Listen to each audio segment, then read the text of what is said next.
Hello everyone, welcome to another Making Monday Lovable video.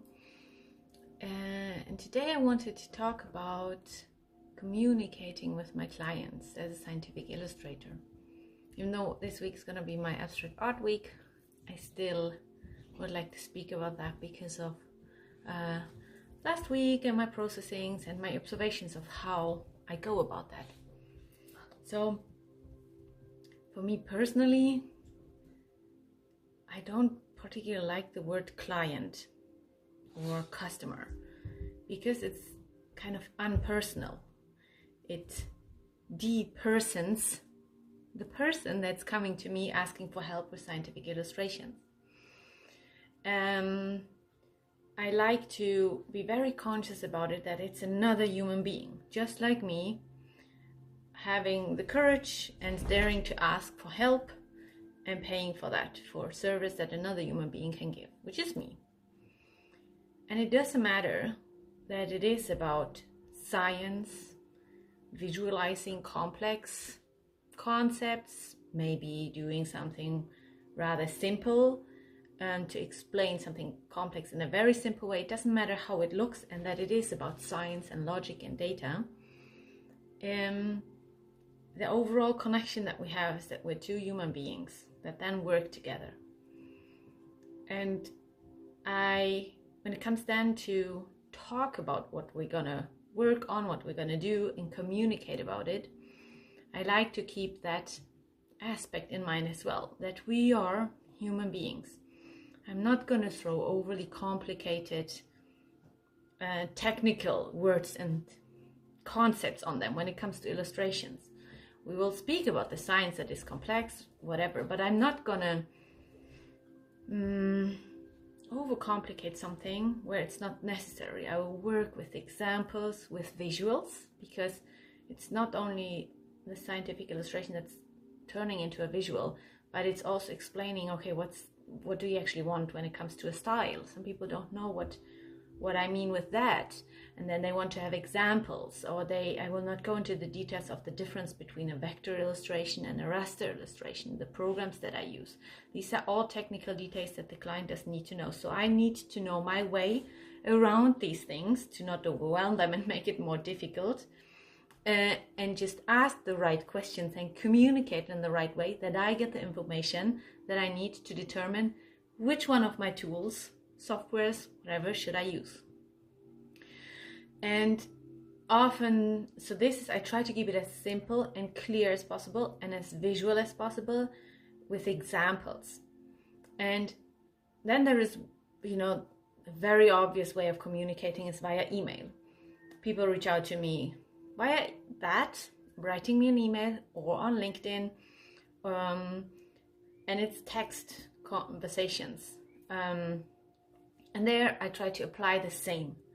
And then when it comes to having set a concept, setting everything, and me being ready to illustrate, and then we also sometimes communicate via mail, email, text messages sometimes, or plain text.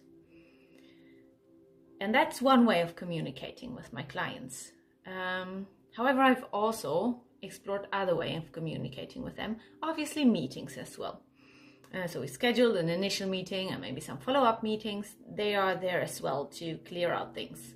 So these are the two main pillars of communicating with my clients. And there again, as simple and as clear as possible. For meetings, how we need to schedule it. So everybody needs to have time.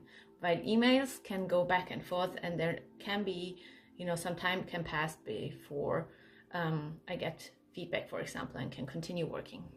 But there's some other ways that I explored that I wanted to share with you today. And one of them is communicating via voicemails.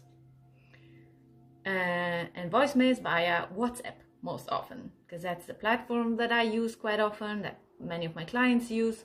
And when we exchange our phone numbers, and I give that option as well, then sometimes it is very beneficial. Not sometimes. I haven't had a client that said it's weird or doesn't make sense.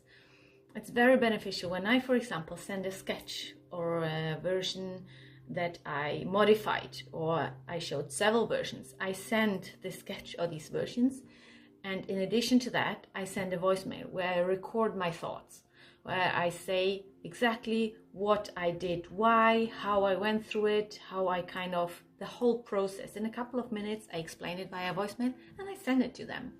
So this is way easier, because looking at a scribble or a sketch or a version and reading the email in parallel, it's confusing. You have to have maybe several screens or go back and forth. But when the person has the phone and can just press, play, look at the visual, and then listen to my voice and follow what I'm doing, follow with their eyes what I'm explaining to them, what I've done, it's super easy. And in that way, they also have the option to listen to it whenever they want. They have it on their phone, it's there set, and we don't need to schedule any kind of big meeting and adjust calendars and so on and so forth, but it gets sent out via mail. Here's the sketch, here's my voice notes, let me know. And they can share voice notes as well. Some of my clients do that too. So they give me the feedback like that, or they take pictures of the scribbles that they do, of the printouts that they have done from what I sent them before, and sent me recordings. Okay, this is that, that's that. So that's also super efficient for me. That's another way of communicating. And the good thing about it is I started with, being human and, people in the first place.